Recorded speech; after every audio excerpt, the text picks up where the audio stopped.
Jesus, so groß, allmächtig und stark,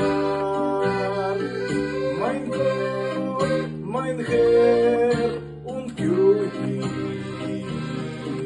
das Lamm, das alles vermag,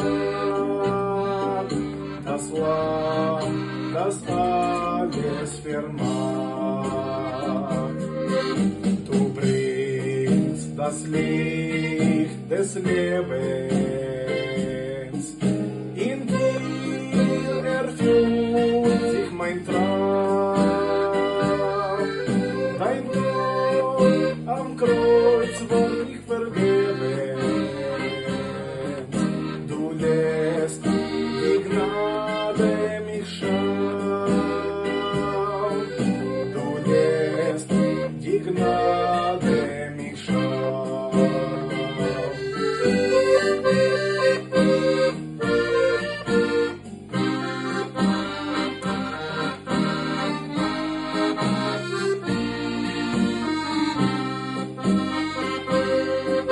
Auf dir liegt doch die Hoffnung, du hast den Weg mir gebahnt, denn sie hast du mir verheißen und mich beim Namen genannt, und mich beim Namen genannt. Vor dir bleibt nichts verborgen, du kennst mein Herz ganz genau. Die Freude und auch alle Sorgen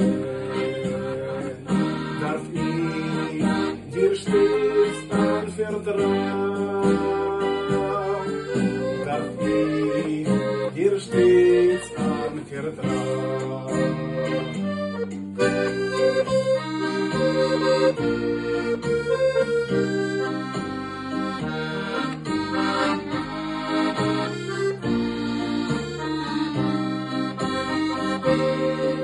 Ich schau auf dich, mein Jesus,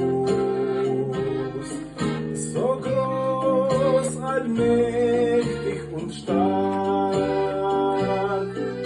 mein Gott, mein Herr und König, das Lamm, das alles vermag,